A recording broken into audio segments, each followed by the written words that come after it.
hermanos, pues ya el pastor está aquí con nosotros, vamos a disfrutar de la palabra. El Señor lo ha cuidado, lo ha guardado y lo ha traído con bien, así que... Gracias, Anderson, gloria a Dios. Dios les bendiga, hermanos, bienvenidos a todos en esta tarde. Estoy muy contento de estar aquí, aunque sea por unos días, pero bueno, damos gracias al Señor. Todavía nos quedan algunos compromisos para concluir este año, tantas invitaciones y tantas responsabilidades. Y este año me ha pasado algo que nunca en todos los años de edad que tengo me había pasado. ¿Lo quieren saber? Vengo más cansado que cuando me fui de vacaciones. Nunca me había pasado eso. Siempre viene uno fresco y tal. Yo vengo cansadísimo.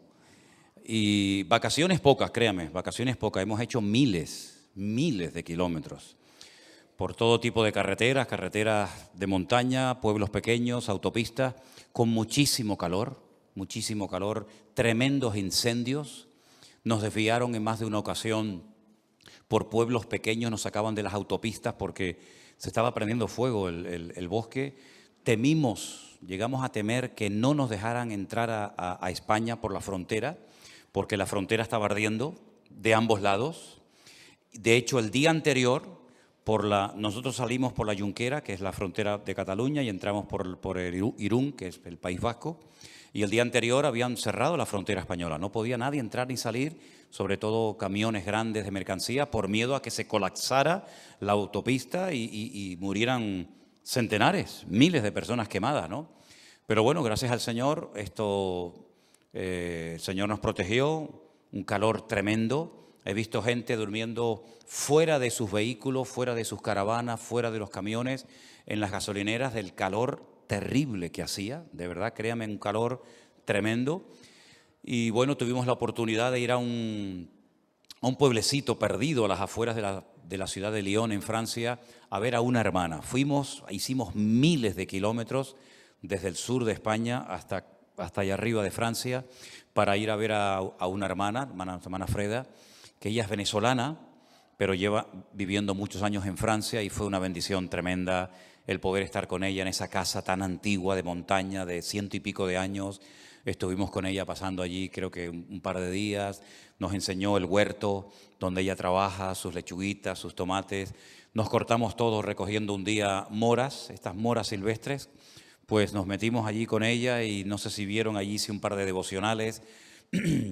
Después de ahí cruzamos todo Francia a lo ancho, fue un viaje muy pesado, y llegamos a San Juan de Luz, que es prácticamente ya una frontera con España, y estuvimos con nuestra hermana Gaviria, Sandra Gaviria, también estuvimos con ella, fue un tiempo muy hermoso. Y bueno, después pues lógicamente con mi suegra, que ya está muy mayorcita, a la cual le mandamos saludos. Ella está viendo el culto ahora mismo junto con Elena. Elena viene el día sábado, Dios mediante. Estuvimos también un domingo, predicando en la iglesia del pastor Walter, la iglesia Revive, allí en Galicia, en Cangas.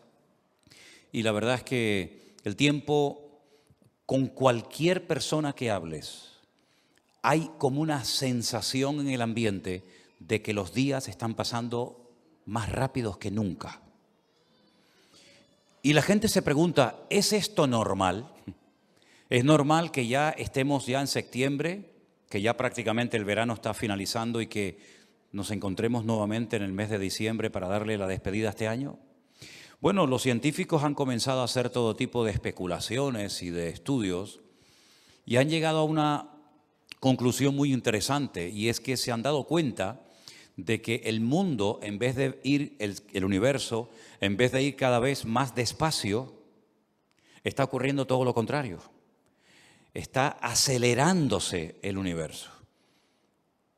Los movimientos de la Tierra, de rotación y traslación, cada vez son más rápidos.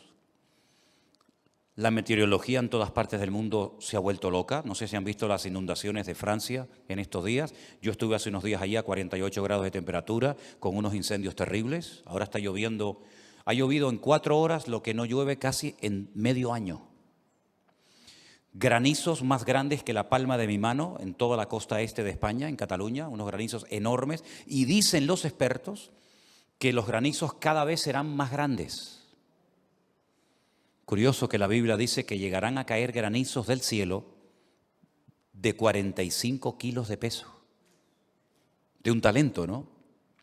Es decir, que todo se está acelerando de una forma tan terrible, tan tremenda, que dice la Biblia que si esos días finales no fueren acortados, lo que dice el Señor es tremendo. Dice, nadie sería salvo. Entonces yo creo que estamos viviendo en unos tiempos muy interesantes de la historia, donde nunca el universo se ha movido tan rápido como en estos días, en estos años, donde estamos viendo unos cambios, unos fenómenos atmosféricos como nunca antes se habían visto. Y en medio de todo esto estamos viendo cómo también el enemigo, nuestro adversario, el diablo, Satanás, también está como acelerando y produciendo más maldad que nunca.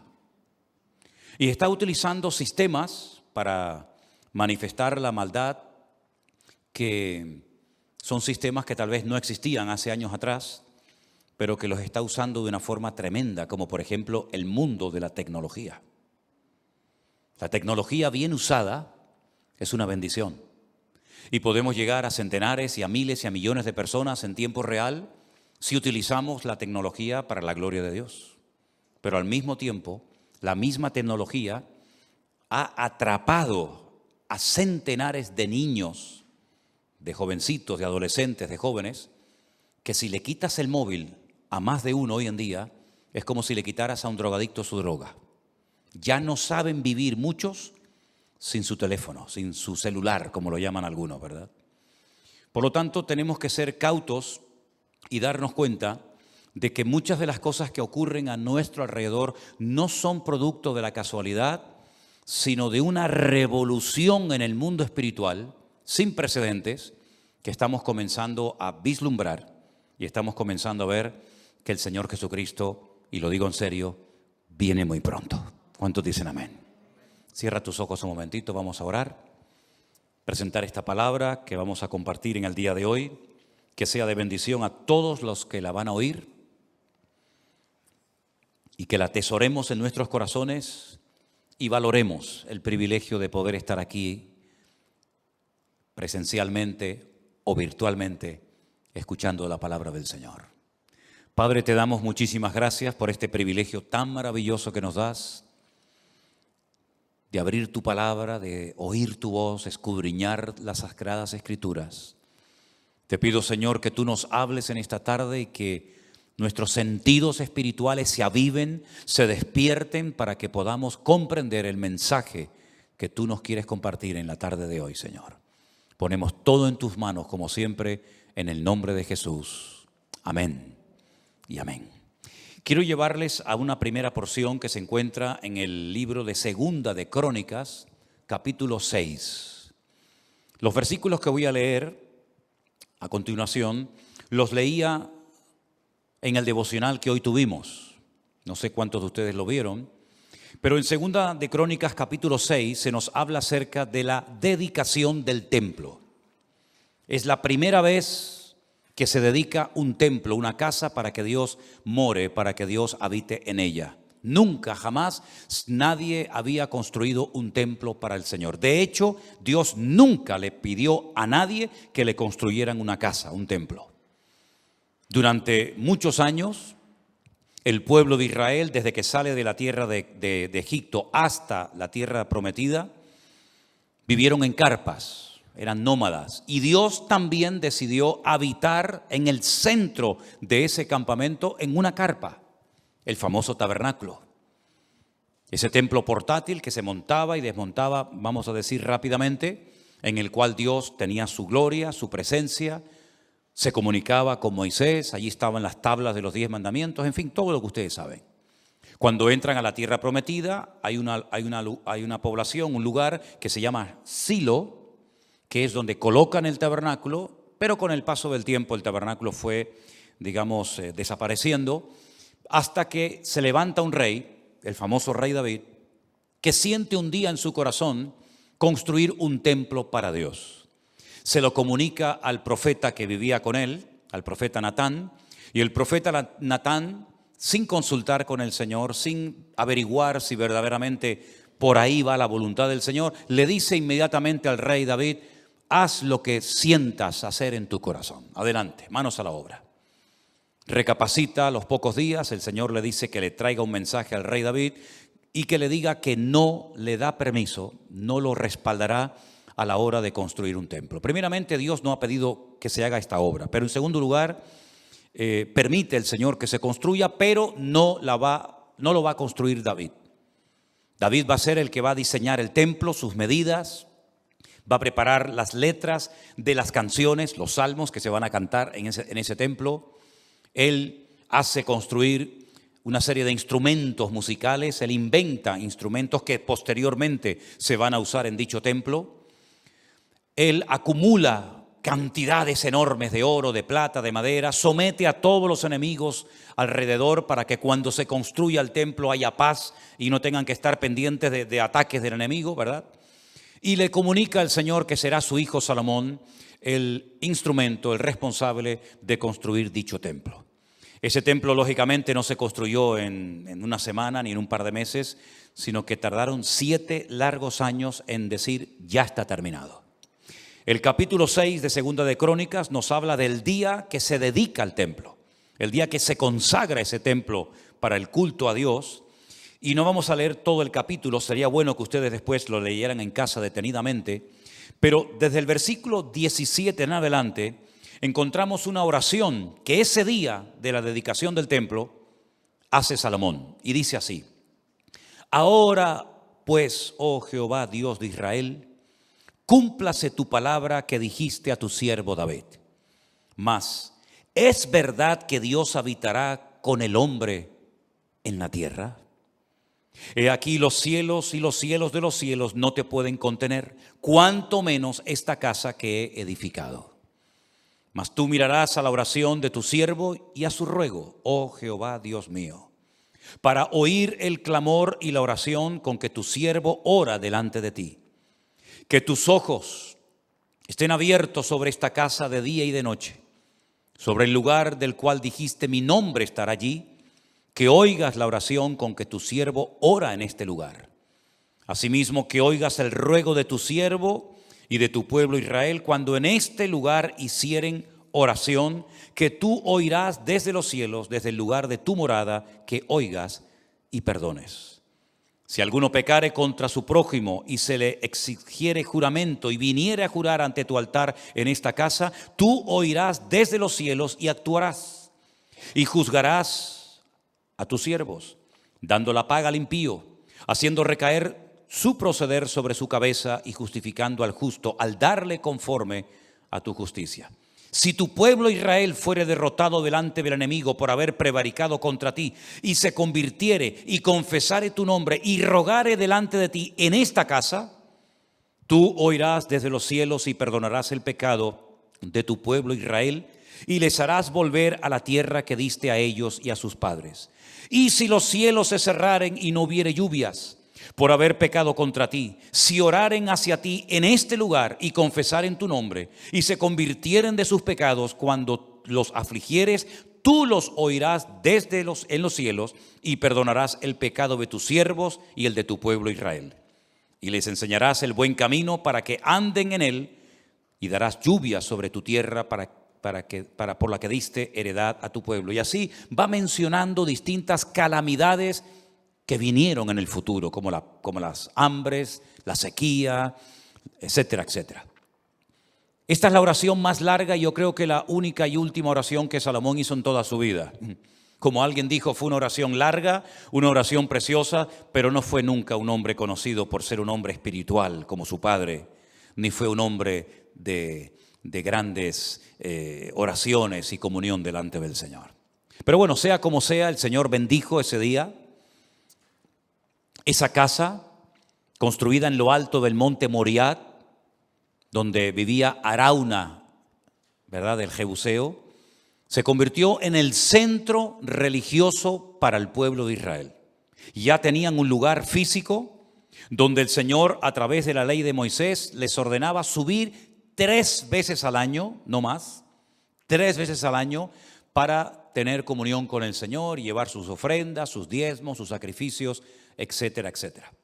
Lo que no sabía Salomón en ese momento que estaba dedicando el templo es que ese templo enorme, precioso, grande, magnífico, sería destruido siglos más tarde por el rey Nabucodonosor, el rey de Babilonia. Sitió la ciudad de Jerusalén. Jeremías llamó durante 40 años al arrepentimiento al pueblo. El pueblo no hizo caso. Finalmente las murallas caen, el templo es saqueado, los tesoros son llevados a Babilonia y ese templo queda destruido por 70 años. 70 años después, el Señor hace un milagro, un auténtico milagro, y fue poner en el corazón de otro rey, en este caso del rey Ciro. Ya había caído el imperio babilónico, evidentemente, y Ciro siente en su corazón, por mandato divino, reconstruir la casa del Señor. Miles de personas regresaron después de 70 años a Jerusalén y reconstruyen, hacen un segundo templo más humilde, más sencillito, pero al fin y al cabo ya tienen su templo. En ese segundo templo nunca estuvo el Arca de la Alianza. Aquel mueble sagrado que representaba la presencia de Dios en el segundo templo nunca estuvo. Fue escondida por el profeta Jeremías y nunca más el pueblo de Israel supo nada de ese mueble. Lo interesante es que ese segundo templo, que fue ampliado de una forma extraordinaria por otro rey, llamado el rey Herodes, también volvió a ser destruido. Ya van dos. Y lo curioso de todo esto es que se destruyó en el mismo día y en el mismo mes, evidentemente no en el mismo año, los dos templos. En el mes de Teisa de Ab, el mes de Ab, el día Teisa, que es el día 9. El 9 del mes Ab fue destruido el primer templo y el segundo templo fue destruido en el mismo día y en el mismo mes. Y desde la destrucción de ese segundo templo, no se ha vuelto a construir ningún templo más. Por aquellas tierras han pasado todas las culturas y civilizaciones que ustedes se puedan imaginar, lógicamente incluidos los árabes. Y cuando los árabes conquistaron Jerusalén, pues construyeron mezquitas, ¿verdad? Y allí están en el monte del templo hasta el día de hoy, la mezquita de Omar, la mezquita de Al-Aqsa, y los judíos han orado por 2000 años para que se vuelva a reconstruir el templo de Jerusalén. Cada vez que hay una boda, dentro de un paño se mete un vaso, una copa, el novio la aplasta, la rompe, para recordar que el templo de Jerusalén fue destruido en el año 70 después de Cristo y no se ha podido volver a construir. Cuando un judío construye una casa, hay una parte de la casa que se queda sin encalar, una parte que se queda sin arreglar, para que cada vez que se vea ese trozo sin terminar, recuerden la destrucción del templo de Jerusalén.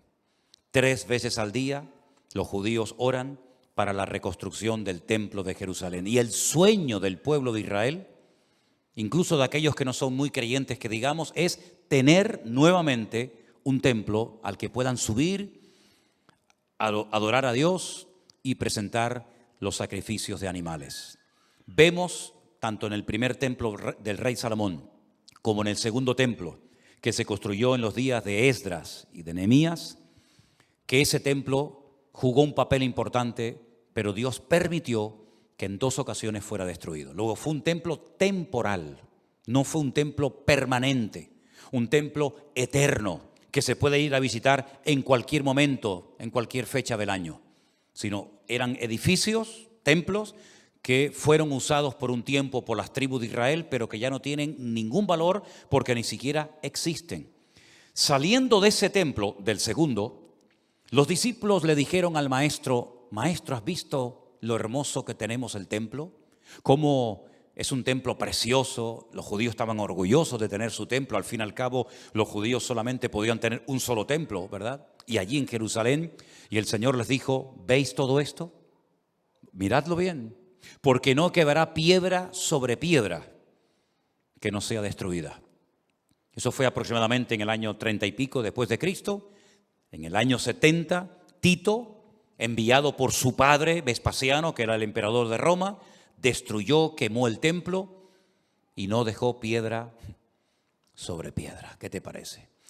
Un templo que fue destruido en 2 ocasiones, un templo temporal, un templo al que entró el Señor Jesucristo y no lo encontró en las condiciones que se esperaba que estuviera el templo. Vengan conmigo, por ejemplo, al Evangelio de Mateo capítulo 21 y vais a ver lo que le pasó al Señor Jesucristo en una de las visitas a ese templo. Mateo capítulo 21, por favor. Vamos a leer a partir del versículo 12. Dice así la palabra del Señor. Entró Jesús en el templo de Dios y echó fuera a todos los que vendían y compraban en el templo. Y volcó las mesas de los cambistas y las sillas de los que vendían palomas. Y les dijo: escrito está: mi casa, casa de oración será llamada, mas vosotros la habéis hecho cueva de ladrones. Y vinieron a él en el templo ciegos y cojos y los sanó. Pero los principales sacerdotes y los escribas, viendo las maravillas que hacía, y a los muchachos aclamando en el templo y diciendo: Hosana al hijo de David, se indignaron. Hosana, Hoshiana, significa en hebreo sálvanos. Eso es lo que significa la palabra Hosana. Le dijeron: ¿oyes lo que estos dicen? Y él les dijo: sí. ¿Nunca leísteis de la boca de los niños y de los que maman perfeccionaste la alabanza? Y dejándolo salió fuera de la ciudad a Betania y posó allí. Es interesante que a unos pocos metros del templo había, y todavía sigue estando allí, el famoso estanque de Betesda, del cual nos habla Juan en el capítulo 5 del Evangelio que lleva su nombre. Dice que en ese estanque había multitud de ciegos, paralíticos, enfermos, esperando el movimiento del agua para que el primero que se metiera quedara sanado. ¿Por qué no iban al templo? Cuando el lugar de culto era el templo y no el estanque de Betesda. No tiene ningún sentido ir a un estanque a esperar supuestamente a un ángel que venía de vez en cuando a mover el agua, cuando a 50, 80 o 100 metros como mucho tenían el templo de Jerusalén. ¿Por qué la gente prefería esperar algo que nunca ocurrió, esperando el movimiento del agua en Betesda, y no iban al templo? Porque el templo, como les acabo de leer, el Señor lo definió como una cueva de ladrones. Habían convertido en un lugar de negocio, de comercio, y allí no ocurría nada, no había vida. Ya no estaba la gloria del Señor. Porque permítame decirles que la gloria del Señor, la presencia del Señor estuvo en aquellos lugares, pero el mismo Señor que la puso, el mismo Señor la quitó. Y estando en el cautiverio en Babilonia, el profeta Ezequiel, que estaba en el cautiverio en Babilonia, vio en visión cómo la gloria del Señor se elevaba y se iba del templo, y nunca más vino a ese templo. Ellos iban a un templo donde ya Dios no estaba, creyendo que adoraban a Dios. Ya Dios hacía años, muchas generaciones, que el Señor se había retirado de aquel lugar, y no ocurría nada porque no había vida, sino se respiraba muerte. Y Anás y Caifás, que eran el suegro y el yerno, tenían un negocio montado que consistía en vender los animales a las personas que querían venir a sacrificar, a hacer algún holocausto, alguna ofrenda al Señor. Y el Señor definió aquello como una cueva de ladrones, donde se comerciaba, donde se ganaba dinero a expensas de un templo que ya Dios había mucho tiempo lo había abandonado. En el momento en el que el Señor lo limpia, de adentro hacia afuera, este es un detalle muy interesante, en el momento en el que el Señor lo declara casa de oración y ya no será más una cueva de ladrones, automáticamente los enfermos, los ciegos, los paralíticos, la gente necesitada comienza a ir y comienzan a producirse milagros en ese templo, porque ahora hay santidad, ahora hay orden, ahora hay limpieza. Empieza la alabanza a brotar espontáneamente en los niños, en los jóvenes. Claro, los religiosos, los profesionales de la religión no estaban acostumbrados al mover de Dios. No estaban acostumbrados a que hubiera un ambiente de libertad espiritualmente hablando.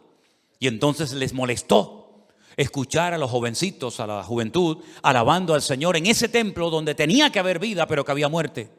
Y le dicen al Señor que le diga a esos jóvenes que se callen. Y es entonces cuando el Señor cita un texto bíblico y les dice, la Biblia dice, las Escrituras dicen que de la boca de los niños y de los que maman, Dios perfecciona la alabanza, ¿verdad?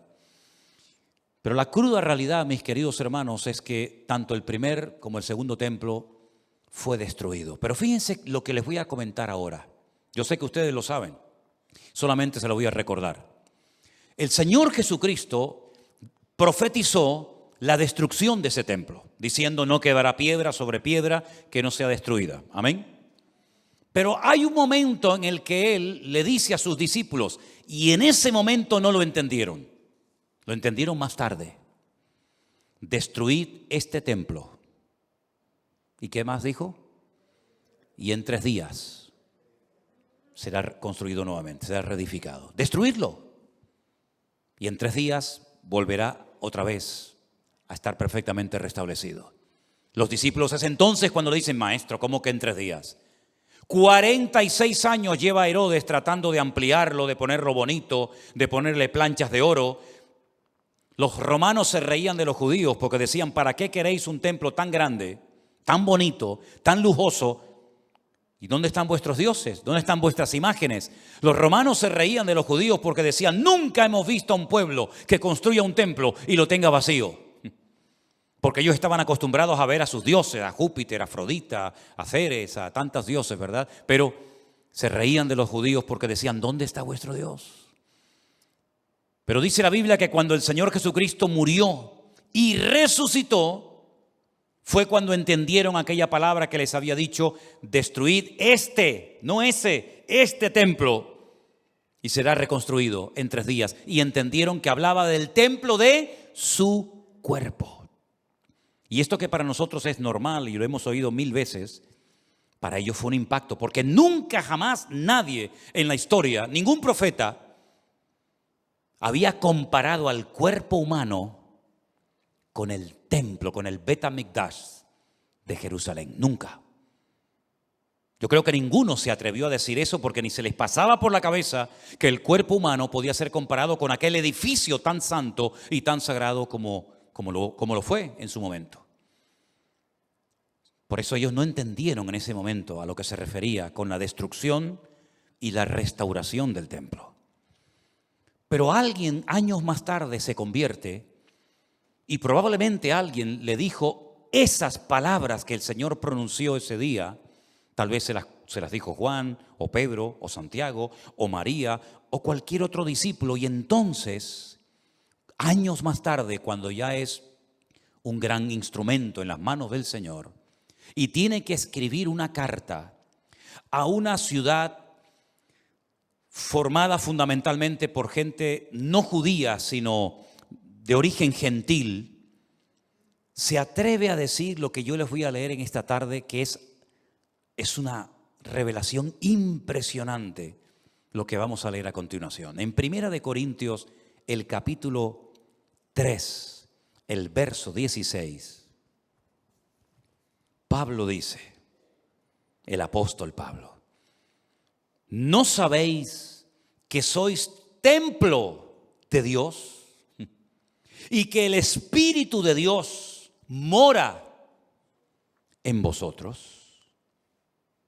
Si alguno destruyere el templo de Dios, es decir, su cuerpo, si tú destruyes, si tú maltratas tu cuerpo, Dios también te destruirá a ti.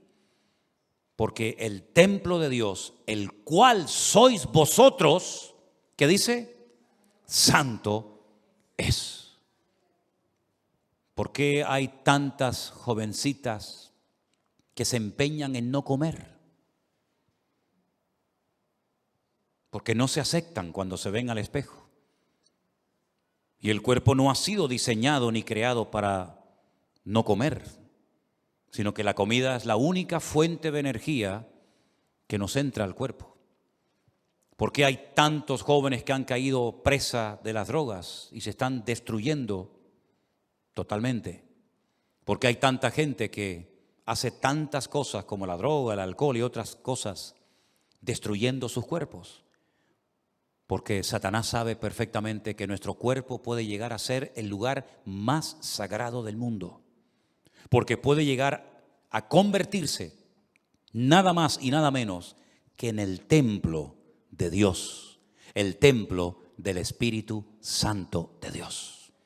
Por eso Pablo, que capta este mensaje tremendo, dice: y el Señor os manda que todo vuestro ser, todo vuestro cuerpo, sea guardado irreprensible para la aparición de nuestro Señor Jesucristo. Y dice espíritu, alma y cuerpo.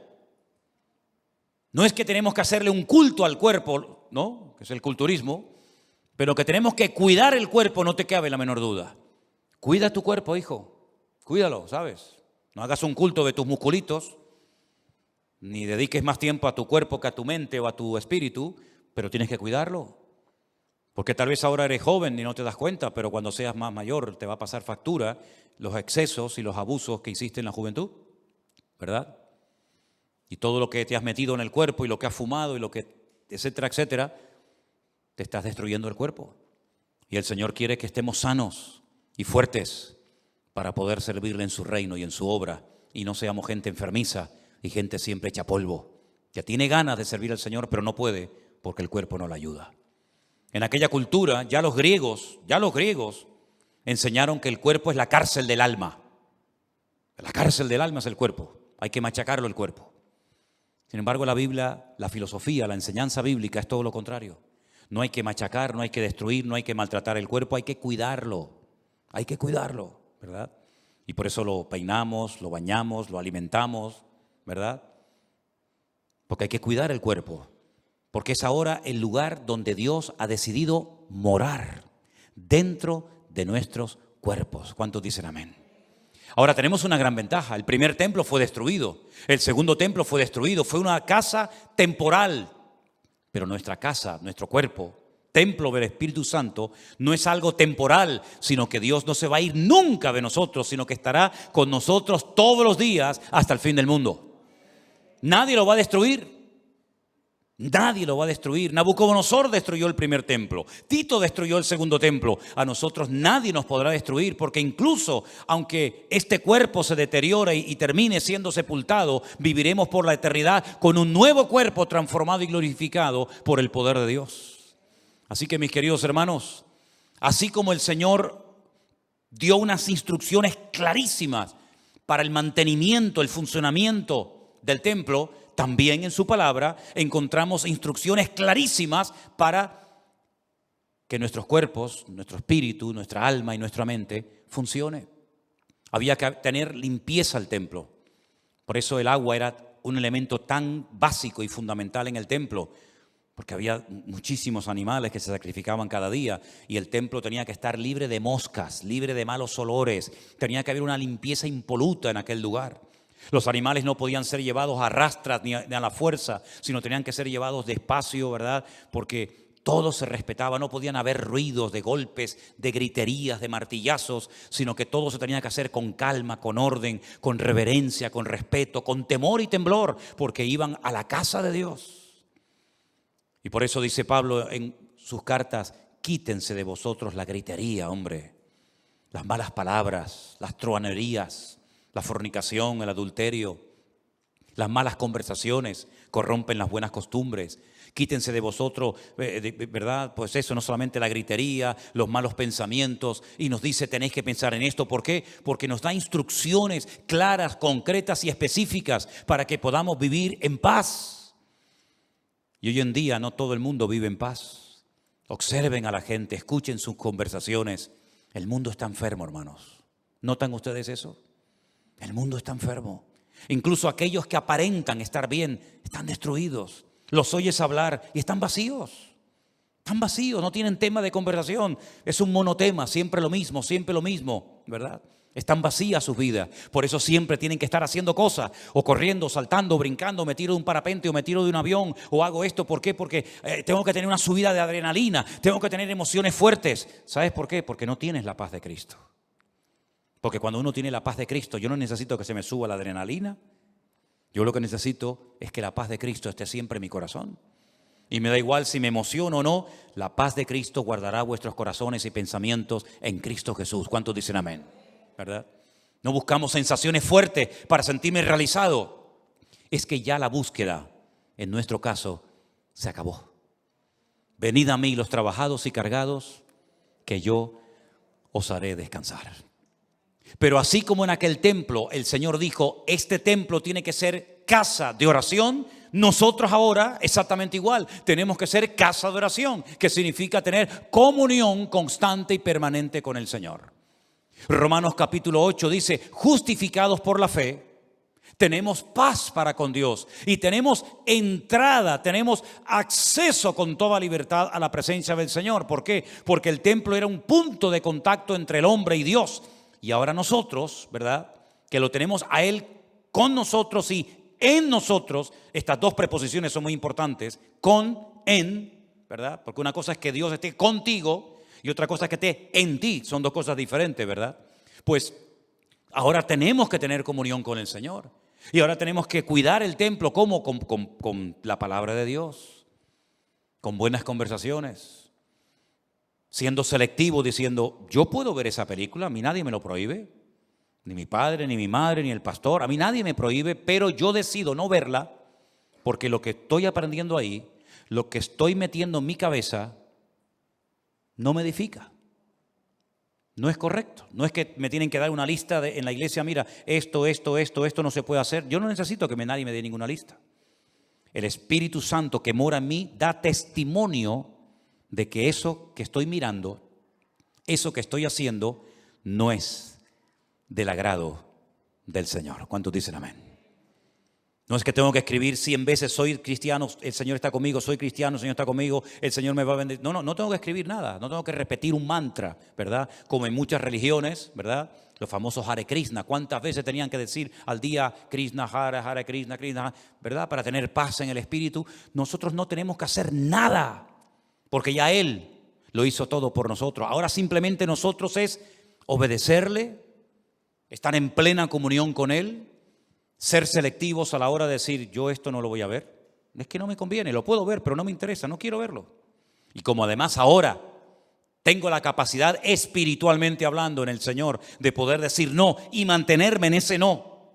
O decir sí y mantenerme en el sí, porque ahora ya no soy una víctima, sino que ahora todo lo puedo en Cristo que me fortalece, ¿verdad? Pues ahora decido que ciertas cosas no las voy a ver, que ciertos lugares no voy a ir, que ciertas amistades no las voy a tener. ¿Por qué? Porque quiero agradar al Dios que llevo dentro. Y por eso no tengo que ir a un lugar para que Dios me hable, no tengo que ir a un lugar para que Dios me bendiga, sino que ahora, aquí, ahora, en tu casa, en la guagua, en el colegio, en la universidad, en un submarino, en una cueva, en la cárcel, donde quiera que estés, yo estaré contigo todos los días hasta el fin del mundo. No venimos a la iglesia para visitar a Dios, porque Dios no vive aquí. Venimos aquí para tener comunión, ¿verdad? Los unos de los otros, para aprender de la palabra. Pero yo sé que cuando yo me vaya de aquí, Dios no se queda encerrado aquí. No es como cuando Moisés le dice el Señor, voy a mandar a un ángel para que vaya con vosotros. Porque parafraseando la conversación que el Señor tuvo con Moisés, como yo siga con ustedes, con el comportamiento que lleváis, los voy a terminar destruyendo. Entonces mejor que vaya mi ángel con ustedes, porque, ¿y qué le dijo Moisés al Señor? Señor, si tu presencia no va conmigo, yo de aquí no me muevo.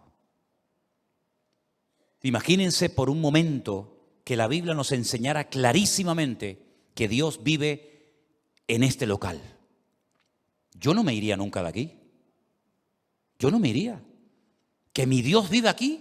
Pero si yo lo que anhelo es estar con Él, ¿para qué me voy yo a la calle que sé que Él no está allí? Salir de ese paraguas, ¿no? Salir de esa cobertura, de esa protección, ni loco. Estaría siempre lo más pegado a Él, ¿verdad? Como decía David, que estar en su presencia era una delicia, ¿no? Que hasta el gorrión y la golondrina hacían nido cerca de la casa de Dios, porque estar cerca de la casa de Dios era un deleite. Pero gracias al Señor que esa etapa, esa era, por llamarlo de alguna manera, en la que Dios decidió vivir en un sitio, ya no existe. Ahora entienden ustedes el valor que tenía para el judío el templo, que cuando Dios le habla a Jonás para que vaya a predicar a otro país extranjero, como era ir a la ciudad de Nínive, él dice que huía de la presencia del Señor. Y uno dice, pero ¿cómo voy yo a huir de la presencia del Señor si donde yo voy, el Señor va conmigo y en mí?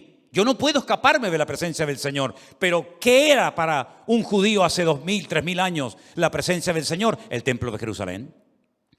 Entonces dice, bueno, si aquí está la presencia del Señor y yo vivo cerca del templo, estoy muy cerca del Señor. Si yo vivo en la ciudad de Jerusalén, un poquito retirado del templo, estoy cerca del Señor, pero no tan pegado a Él. Pero si vivo en Samaria, ya no vivo tan cerca de la presencia del Señor. Pero si yo huyo a Tarsis, al otro extremo del mundo conocido, estoy huyendo de la presencia del Señor. Porque la presencia del Señor para ellos era este punto. Aquí no hay presencia, aquí no hay presencia, aquí no hay presencia. La presencia de Dios está aquí. Y si yo huyo en dirección contraria al lugar donde Dios habita, huyo de la presencia del Señor. Pero por ahí dijo el salmista, ¿dónde huiré de tu presencia, Señor? El concepto de la omnipresencia de Dios, Jonás no lo tenía claro. Tenía otros conceptos claros, pero el tema de la omnipresencia de Dios, él no lo conocía muy bien. Pero nosotros, queridos hermanos, cuando salgamos de este culto en esta noche, el Señor va contigo a donde quiera que vayas.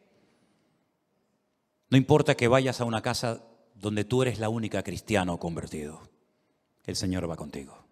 No te vayas triste ni desanimado diciéndole, bueno, adiós, Señor, adiós. Nos vemos el domingo, Señor. Chao, adiós, Señor. Ay, cuánto te quiero, Señor. Chao. Y te vas con esa penita, ¿no? De mirar así, como cuando uno se va del aeropuerto. ¿No te ha pasado? A ustedes no, porque están en otro nivel espiritual. Yo sé que a ustedes eso no les pasa, ¿no? Pero cuando uno se va, hace así como diciendo, ay, la última miradita, ¿no? La última miradita. Nosotros no tenemos que echarle la última miradita al Señor cuando nos vayamos hoy del culto, porque el Señor va contigo a donde quiera que vayas. El bien y la misericordia te seguirán todos los días de tu vida, y aunque un ejército acampara contra ti, no tienes que tener miedo, porque Él es tu luz y tu salvación, y Él te acompañará todos los días hasta el fin del mundo. Dale ese fuerte aplauso a Él la gloria y la honra. Aleluya. Bendito sea Dios. Amén. Amén. Gracias, Jesús. Qué bueno eres, Señor. Oramos en esta noche y algunos dirán, pero entonces, ¿se va a construir otro tercer templo en Jerusalén? Sí, se va a construir, pero eso a mí ni me va ni me viene. Porque yo no necesito ir a Jerusalén, a un templo, a visitar a mi Dios. Porque mi Dios está conmigo y está dentro de mí. Aleluya. Y gracias, Señor, porque esta verdad de tu palabra la creemos. Sabemos que tú no mientes, Señor, y tú has decidido morar en nosotros y no salir nunca de ahí, Señor. Vendrán luchas, tormentas, pruebas, dificultades, pero nada cambia la realidad de tu palabra. Tú estarás conmigo y en mí todos los días de mi vida, Señor, y nadie me arrebatará nunca de tu mano. Tú me cuidarás de noche y de día, cuando me levante y cuando me acueste. Cuando entre y cuando salga, tú estarás conmigo y en mí. Tu vara y tu cayado me infunden aliento. Aleluya. Veremos tormentas, luchas, pruebas, dificultades. Unos caerán por un lado y otros por otro, pero nosotros permaneceremos firmes y constantes, creciendo en la obra del Señor siempre, sabiendo que lo que hacemos para Él no resulta en vano. Sabiendo que tenemos la victoria, aleluya, en el nombre de Jesús. Sabiendo que aunque tuviéramos que pasar por sombras tenebrosas, valles de sombra y de muerte, el temor no se volverá a apoderar de mi vida, porque tú estás conmigo, Señor. Y sé que al final del camino, cuando mi carrera se acabe y haya peleado la batalla, recibiré el galardón, porque en la casa del Señor moraré por largos días. Mientras tanto, Señor, unge mi copa con aceite. Mientras tanto, Señor, renuévanos, levántanos, fortalécenos cada día. para que al final podamos recibir la corona de vida, la cual el Señor dará a todos los que aman su venida. Ayúdanos, Señor, a entender que soy portador de la presencia tuya a todo lugar donde yo vaya. Ayúdame, Señor, a interiorizar esta verdad que cambió mi vida cuando la entendí, que tú estás dentro de mí, Señor. Gracias, Padre, porque aunque esté solo o acompañado, sé que tú vienes conmigo. Y te doy la gloria porque tú lo decidiste así. No fue una decisión humana, fue una decisión soberana de tu parte.